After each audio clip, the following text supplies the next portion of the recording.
그때에 아람 왕이 이스라엘과 더불어 싸우며 그의 신복들과 의논하여 이르기를 우리가 아무데 진을 치리라 하였더니 하나님의 사람이 이스라엘 왕에게 보내 이르되 왕은 삼가 아무 곳으로 지나가지 마소서 아람 사람이 그곳으로 나오나이다 하는지라. 이스라엘 왕이 하나님의 사람이 자기에게 말하여 경계한 곳으로 사람을 보내 방비하기가 한두 번이 아닌지라.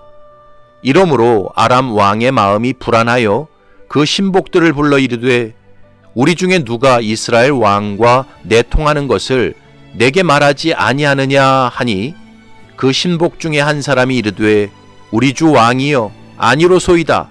오직 이스라엘 선지자 엘리사가 왕이 침실에서 하신 말씀을 이스라엘의 왕에게 고하나이다 하는지라.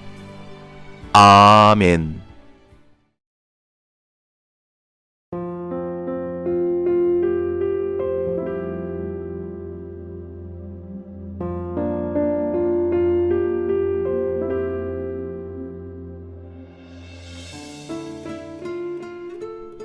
옛날 어느 나라에 어떻게 사는 것이 훌륭하게 사는 것인지를 고민하는 왕이 있었습니다.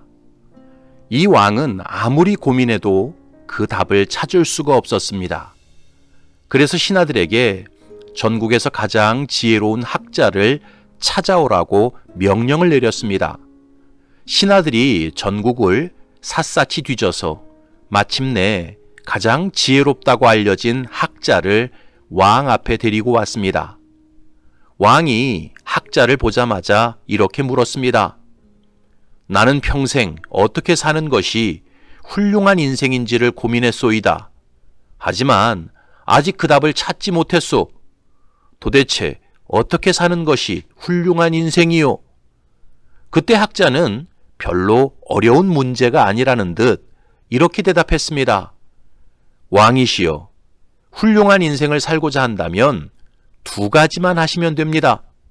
첫 번째는 나쁜 일을 하지 않는 것이고 두 번째는 착한 일만 하는 것입니다. 학자의 말을 들은 왕은 그 대답이 너무 싱거웠습니다. 그래서 이렇게 말했습니다. 아니 이보시오. 그거야 삼척동자도 다 아는 이야기 아니오? 그때 학자가 이렇게 대답했습니다. 네, 맞습니다. 지금 제가 드린 답은 3살 먹은 아이도 다 아는 사실입니다. 하지만 80 노인도 지키지 못하는 일이기도 합니다.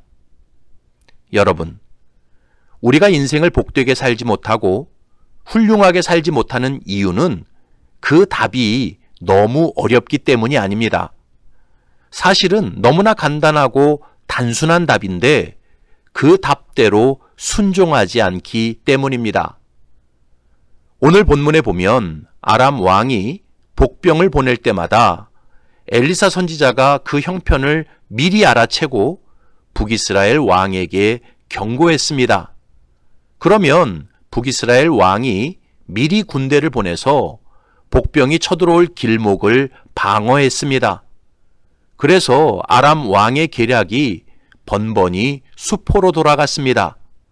8절부터 10절을 보면 그때에 아람 왕이 이스라엘과 더불어 싸우며 그의 신복들과 의논하여 이르기를 우리가 아무데 진을 치리라 하였더니 하나님의 사람이 이스라엘 왕에게 보내 이르되 왕은 삼가 아무 곳으로 지나가지 마소서 아람 사람이 그곳으로 나오나이다 하는지라.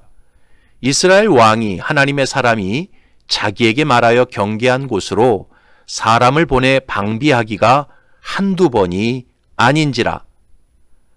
엘리사 선지자가 활동할 당시에 북이스라엘의 왕은 여호람이었습니다. 이 여호람은 아합과 이세벨의 아들로서 바알 숭배에 물든 왕이었습니다.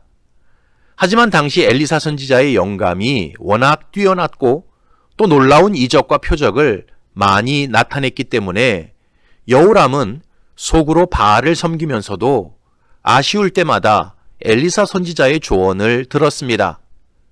그래서 오늘 본문처럼 엘리사 선지자가 여호람에게 어느 지역은 조심하십시오.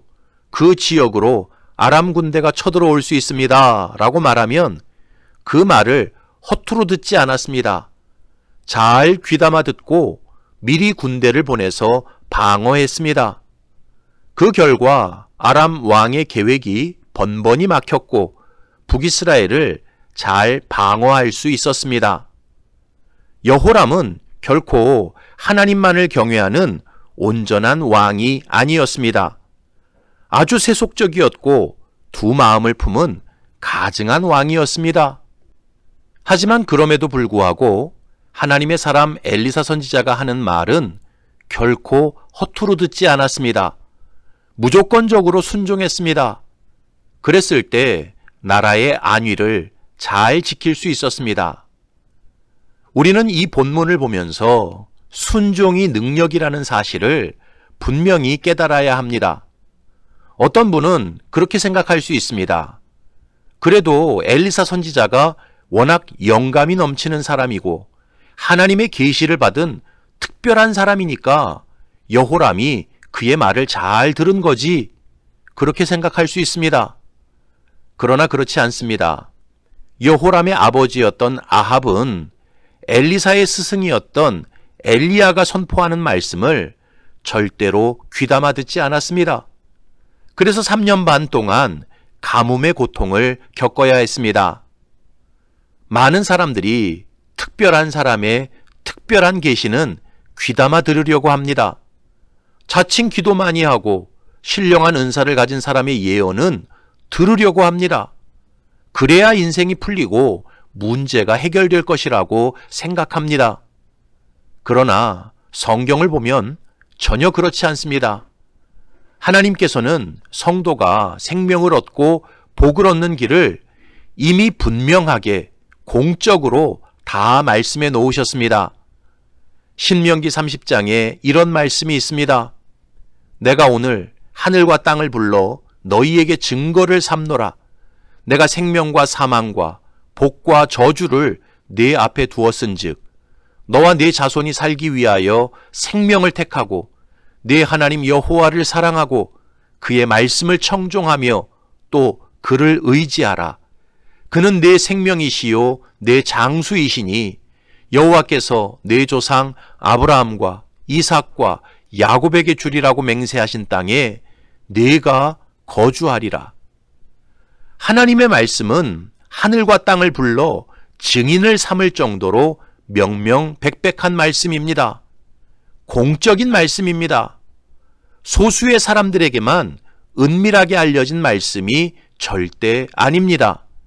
이것을 이사야 45장에서도 말씀하고 있습니다. 나는 감추어진 곳과 캄캄한 땅에서 말하지 아니하였으며 야곱 자손에게 너희가 나를 혼돈 중에서 찾으라고 이르지 아니하였노라. 나 여호와는 의를 말하고 정직한 것을 알리느니라. 이 말씀을 현대인의 성경은 이렇게 번역했습니다. 나는 은밀한 곳이나 어두운 곳에서 말하지 않았으며 이스라엘 백성에게 나를 황폐한 곳에서 찾으라고 하지 않았다. 나는 진리를 말하고 옳은 일을 알리는 여호와이다. 하나님은 언제나 공개적으로 진리 그 자체를 선포하시고 누구나 다 수긍할 수밖에 없는 옳은 일을 사람들 앞에서 말씀하시는 분이십니다.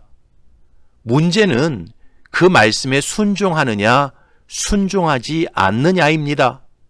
순종하면 하나님의 생명과 복을 풍성하게 누리게 되지만 불순종하면 하나님의 생명과 복을 다 빼앗기게 됩니다. 옛날 미국 어느 마을에 아주 가난하고 불행한 소년이 있었습니다. 이 소년의 아버지는 중풍으로 쓰러져 있었고 어머니는 폐결핵을 앓고 있었습니다. 그래서 이 소년이 자기 밑에 동생들을 다 먹여 살려야 하는 처지에 있었습니다. 너무나 막막했던 소년은 그 동네에 존경받는 어르신을 찾아가 자기 사정을 하소연했습니다.